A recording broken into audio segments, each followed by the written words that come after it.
السلام عليكم ورحمة الله وبركاته. ازيكم يا حبايب قلبي؟ عاملين ايه؟ وحشني كتير كتير.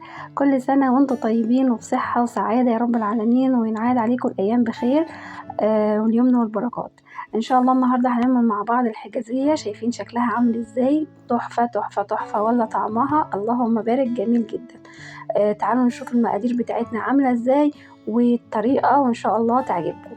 اول حاجة هنا معانا كوباية ومعلقتين سمنة، كوباية سمنة وعليهم معلقتين كمان.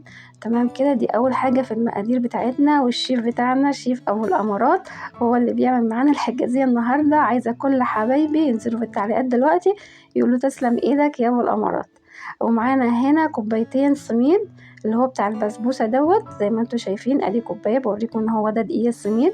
تمام، ادي كوباية، وهينزل كمان بالكوباية التانية دلوقتي، وعليهم كمان كوبايتين من الدقيق الابيض. يبقى كده معانا كوباية سمنة وعليهم كوباية سمنة ومعلقتين سمنة وكوبايتين سميد. وادي الدقيق بوريلكم دقيق الصقر او اي دقيق عندك، يعني دقيق سايب اللي انت عايزاه. وادي بننخل الدقيق الابيض زي ما انتوا شايفين، ادي كوباية، وهننخل عليهم كمان كوباية. ماشي، امشوا معانا بالمقادير دي هتعجبكم جدا جدا جدا.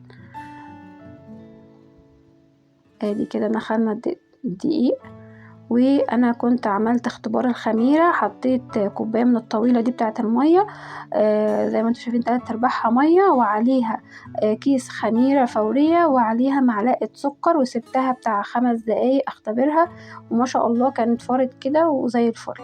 ورحت كباها عليهم، ومحمد زود عليهم ميه كمان، وهينزل بيها على الدقيق، لان هو لاحظ ان الدقيق محتاج حبه ميه تمشي العجينه شويه. تمام، هتشوفوا دلوقتي اهو، بصوا بينزل بيها، يعني يعتبر كوبايه كامله من الطويله دي، بس متزودوش عن كده. اهو بيقلب الخميره اللي كانت في الكوبايه. ونشتغل بقى بالعجان او بايديكي، اي حاجه متاحه بالنسبه لك، ما توقفيش نفسك، اللي نفسك فيه اعمليه في البيت بالطريقه اللي انت عايزاها. تمام، ادي برضو بوريكم شكل العجينه واحده واحده ماشيه ازاي. عايزين نصلي على سيدنا محمد، اللهم صل وسلم وبارك على سيدنا محمد وعلى آله وصحبه وسلم. بصوا العجينة هي معانا بدأت تلم وزي الفل، بقت بيضة وزي الفل واتلمت وطرية، وهوريكم دلوقتي ملمسها عاملة ازاي. اهي يا جماعة بيطلع العجان عشان تشوفوا العجينة شكلها ازاي. اهي لمها كده بايديه، هيقسمها على كورتين ويسيبهم يريحوا. هقول لكم بعد شوية ليه قسمها كورتين.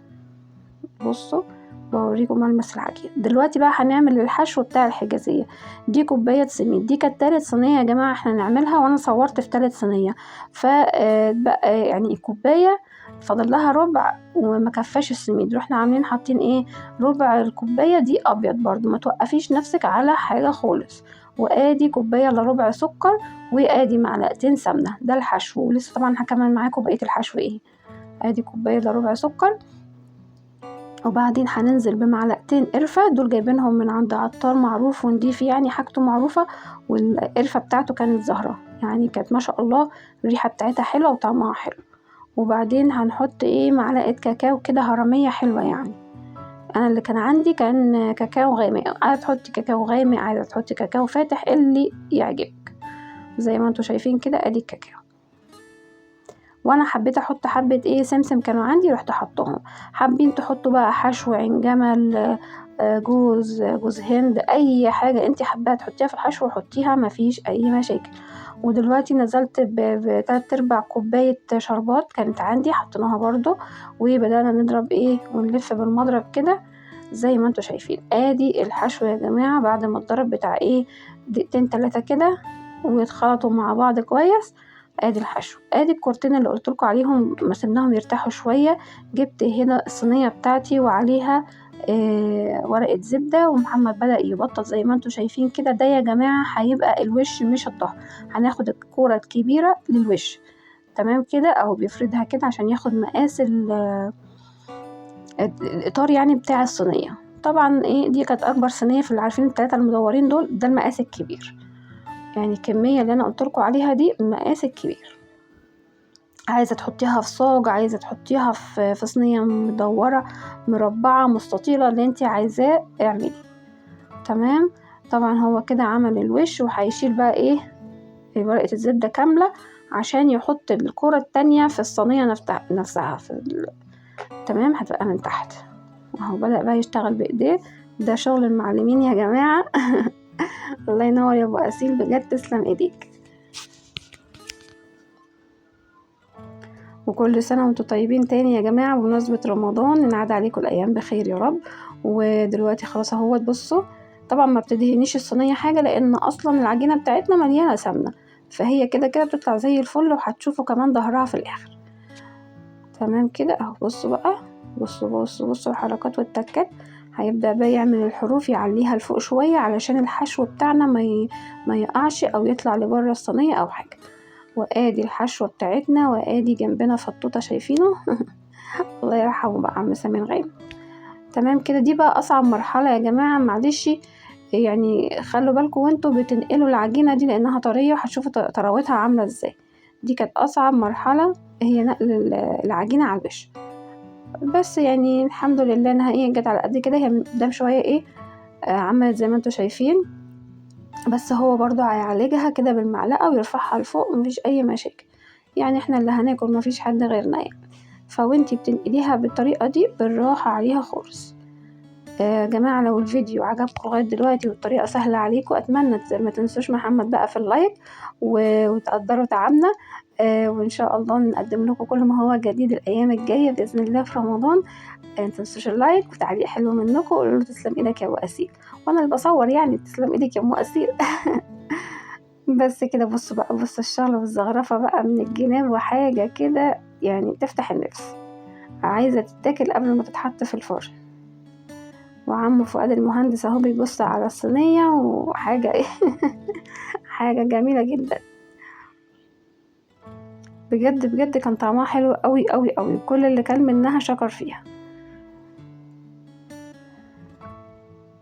هنا بقى هنبدأ ايه في تزيين الايه الوش بتاع الحجازية بتاعتنا بظهر الشوكة كده. دي الشكل بتاعها زي ما بتشتري من بره. تمام. وبعدين هيبدأ يخرم فيها علشان العجينة بتاعتنا ما تعلاش ومتبقاش عاملة زي الكيكة بقى، لا. فاخدين بالكم ازاي؟ هنشوف بقى شكلها الجميل عامل ازاي. يلا اللهم صل وسلم وبارك على سيدنا محمد. دخلناها الفرن يا جماعة، قعدت بتاع تلت ساعة. وش يعني خلاص لما لقينا الجناب كده احمرت. انا بصراحة الفرن عندي ما شاء الله بيبقى حامي، فبيحمر فوق وتحت، بس برضو بحب اديها ايه بالشواية كده ايه تحميرة كده بسيطة اهي. بصوا شكلها، بوريكم شكلها من جميع الاتجاهات. تمام. محمد كمان هيقلبها لكم. بصوا هوبا، ايوه، عشان يوريكم ظهرها عامل ازاي، ويأكد لكم ان هي الحمد لله طلعت سليمة، ولا هي محروقة ولا اي حاجة. وشكلها بصراحة يعني زي الكنافة. بصوا الجمال، بصوا الحلاوة. هيرجع بقى يقلبها مرة تانية عشان طبعا الشكل اللي احنا عاملينه من على الوش. تمام. وهو برضو حاطين رشين بصوا سمسم على الوش، نسيت اقول لكم المرحلة دي. وراح بقى بيقطعها كده سمبوكسة. تمام. انت بقى برضو الطريقة اللي تعجبك قطعيها بيها، تقطيع عادية مستطيلة سمبوكسة دواير. اللي انت عايزاه بقى. تمام. متنسوناش يا جماعة في اللايك والتعليق الجميل الحلو منكم. هيبدأ بقى يطلع لكم دلوقتي ايه قطعة من كام قطعة كده من الحجازية عشان تشوفوا شكلها عامل ازاي. طبعا العين بتاكل قبل البق.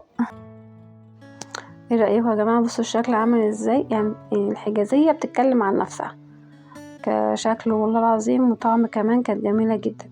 وهوريكم الطراوة بتاعتها بجد حلوة جدا، كأنك جايباها من محل يعني مش اي كلام، مش من الفرن كده، لا من محل غالي يعني، او مش اي كلام. اتمنى بقى لو الفيديو عجبكم يا حبايبي ما تنسونيش في اللايك والشير والاشتراك في القناة وكومنت جميل منكم عشان يفرحني. وكل سنة وانتم طيبين، وكنتم مع ام الامارات وابو الامارات. السلام عليكم.